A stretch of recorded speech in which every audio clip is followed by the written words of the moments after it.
A lot on the to-do list today, starting with cleaning up this side-by-side. We got a Bad Boy Bandit 550. The only thing bad boy about it is the logo on the back. Bad Boy is started out as a lawnmower company, and then they expanded to tractors and now side-by-sides and all kinds of other stuff. But the only thing bad boy on this is the logo. This is a Hisun model, H-I-S-U-N, Hisun. And, you know, mixed reviews. This thing was priced accordingly. I've been really working it hard since we've had it, and it's been impressive so far. So hopefully I don't jinx myself. But I got to get this thing cleaned up a little bit and grease all of the undercarriage before I head to town and buy another chainsaw. Here's my going to the woods pack out that seems to be working just fine. Gallon jug of water, can't go without that.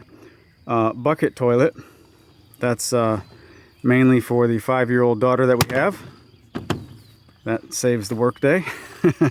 Bar oil chainsaw, this is an MS-250, I've had this for years. It's been a really nice chainsaw to me.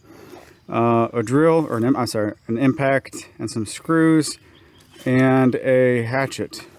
A gas jug for the chainsaw, and then a ratchet strap. I've used that ratchet strap to hold crap into the bed of the UTV several times, so don't forget a ratchet strap.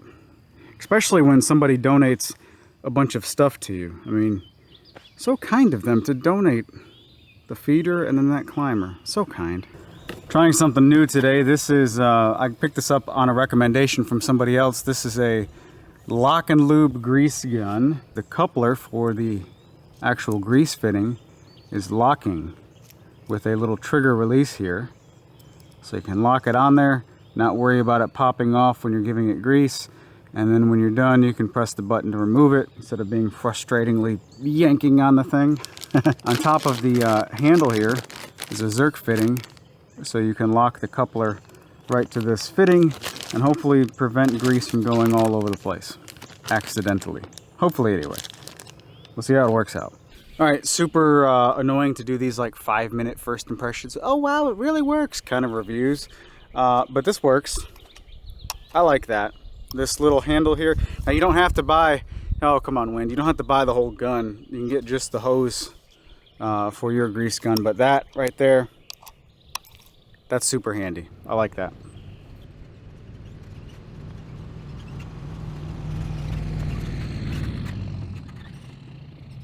We're still waiting on a contractor to come in and do a little dirt work for us. So I'm not too crazy about the driveway, but man, I gotta do something. Gotta do something soon. It's starting to get a lot of washout here. We at least have the gate cleared off, and then the last time we were here, we cleaned out a little bit beyond the gate, just getting better access with the side-by-side. I think today's plan is to increase the access just a little bit with that pole saw and just widen these trails a little bit. I was not anticipating how fast all this stuff is growing back. Just like within the past week or two, we're growing back quite a bit. So while the side-by-side still fits through here just fine, make it a little bit easier to get back there. And we need to really dial in where we want our home site to be. We came out here today with no real intentions of what to do, just start cutting and start making progress. And I think it's kind of turned into framing out the driveway. We've got some of these larger old growth trees that are going to kind of wrap around-ish the driveway. So just a little trimming over here, and you got a nice little opening start to take shape right underneath this big old monster. We've got all these piles building up, and the wood chipper will be here in 2 days. So I'm curious to see how it performs with all the smaller stuff. I know it'll chip the center stump, the center, what's it called? The main trunks of these smaller things, no problem. But all this other little small stuff, I hope it doesn't try and like wrap up and clog around it or whatever. But we're, I say we, my wife, she's being a rock star right now, getting all these piles going. You having fun, Tyler K? Thumbs up, thumbs down? Oh, not having a good day today. It's okay. Not every day is a home run.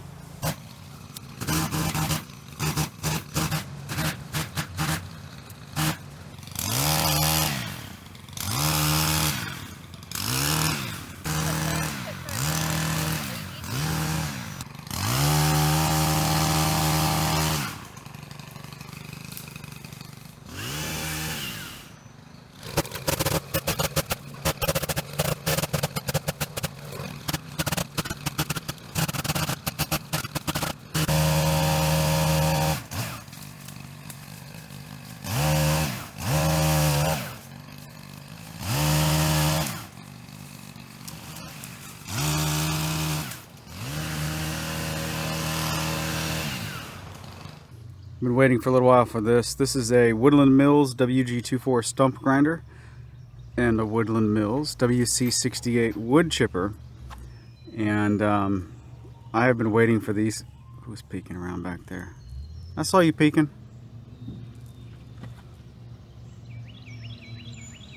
I've been waiting these for a little while. We've already been doing a bunch of clearing on the property, so we're going to get started probably with the wood chipper just to clean up the mess we've already got. And we can come back and do all the stumps a little bit later. So this is today's agenda. You going to help me get this set up? Probably not? Yeah. Thumbs up? Okay, cool, thanks. Before I can offload those, got an order of operations thing going on.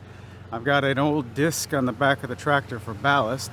I gotta go return that to a relative. Then I gotta put the forks on the front. It's got the bucket on the front of it. And then get these offloaded or unloaded. And then get them hooked up.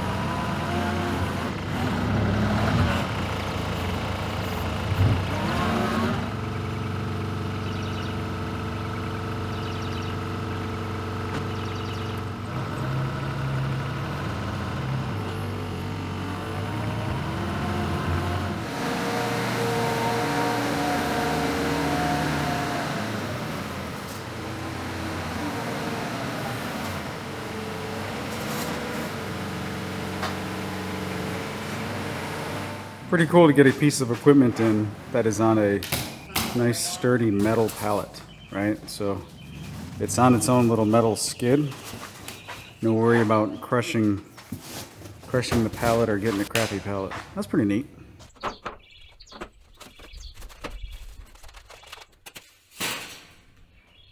On the side of the machine is a tube. Unscrew the lid and you have your operator's manual and some tools on board at all times. That's pretty handy.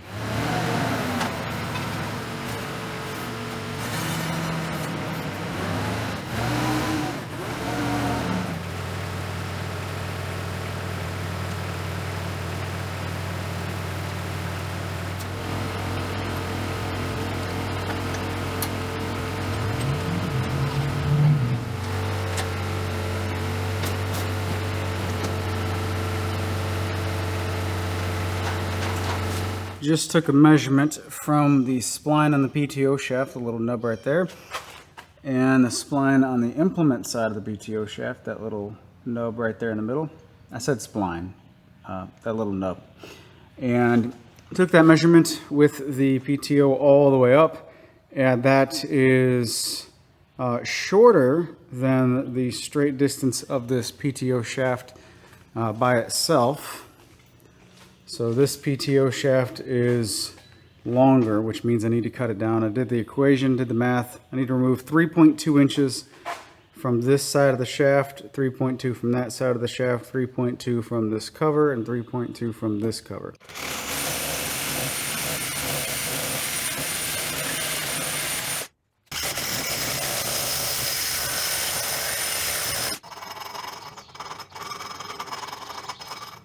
So yesterday I was trying to beat the rain, and trying to beat the rain also means I was rushing. I put the PTO shaft on backwards, not thinking about it, and I got the wrong kind of hydraulic oil. So this morning I went to town, swapped out the hydraulic oil, filled it up with an exact 5 gallons of hydraulic oil. And now, for the first time, we're ready to take a large piece of equipment out to the property to get some work done. This is exciting. So this is the way it's going to look during operation, but during transport, this has to go forward so that this can fold forward as well. Now, putzing around the property, I think this will be just fine, but going down the road, I'm going to secure this obviously a little bit better.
I just got word from the driveway guy that he's ready, so I think I'm gonna shift gears and figure out something else to do.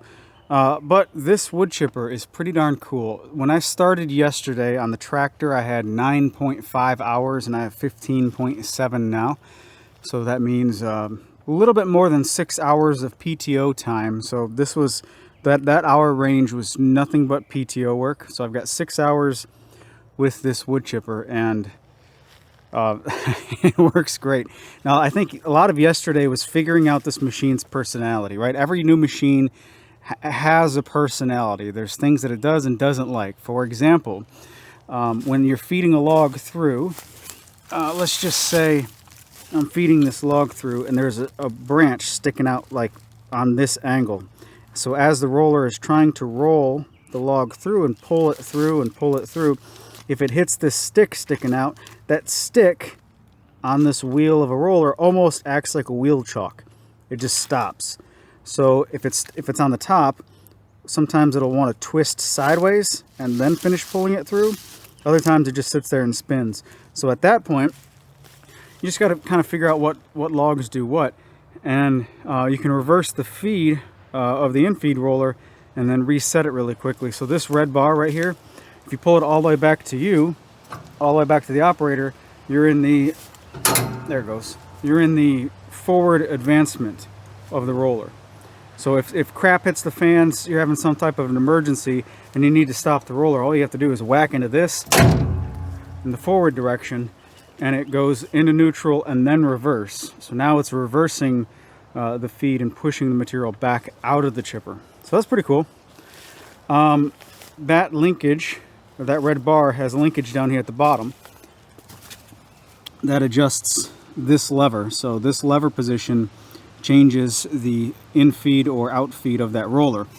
That roller is right inside here. It's driven by a hydraulic pump. So the PTO spins back here on the shaft. The PTO shaft spins, and then down there is another pulley right there, and that pulley drives the pump, the hydraulic pump, and the pump is used for the in-feed roller. So the PTO itself spins the flywheel where the chipper is, and then the pump spins the in-feed roller. Now this in-feed roller is in line with this right here, and you can see this, the spring is right here. The more tension you have on that spring, the more it's going to want to lift up and make it easier for you to put larger stuff underneath the roller.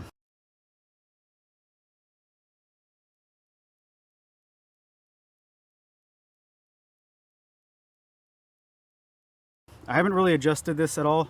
Well, I haven't adjusted that at all. And then also there's a depth stop right here that you can adjust if you want to raise it up a little bit. If you're mainly working with larger stuff, I can see how that could be handy. Or if it's just not grabbing any of the smaller stuff, I think you can actually lower that to lower the default setting or the default height of the wheel. This is the speed for your in-feed roller, and you can slow it down up to 0 right here, but I'm messing around with it. I've noticed no difference.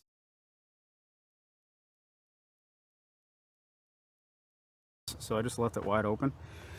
That's pretty cool. Oh, this is handy. This is really handy. The tube here for documentation, as well as a couple tools out in the field. I have a wrench in there because when this thing clogs up, you got to take this bolt out, and the whole top of the shroud flips over, and you can unclog as needed. This clogged up on me a few times, and what I found out the problem was mainly those real big green pine needles right there. Really big vegetation, green vegetation, like leaves rather. It doesn't really like leaves because it can't really mulch those. It can't really chop those up. Those just kind of get sucked into the system, and then they'll kind of clog right there. So a really big leafy branch or a leafy log, that's where I was getting clogs. But if I can knock the limbs off and then feed them through, so it's, you know, the stem of the limb, or the no leaf side, then the leaves, the no leaf side, then the leaves, it'll clear it out and you won't have any issues at all. Yeah, pretty darn cool. I've got several of these piles of wood chips and vegetation here and there really opened up the driveway. But I think it's quitting time for me on this driveway work because I gotta go cut trails and figure out where the house site's going to be while the guy who's doing our driveway gets started on the driveway. Anyway, not the last time you'll see this chipper. I'm definitely going to be putting this thing to use a lot going forward. I really like it. And I got to get the stump grinder out here and grind some of the smaller stumps that are still in the driveway that I don't think we're going to bulldoze over. Just leave them and then build a driveway on top, I think. All right, time to get to work on something else. Take care.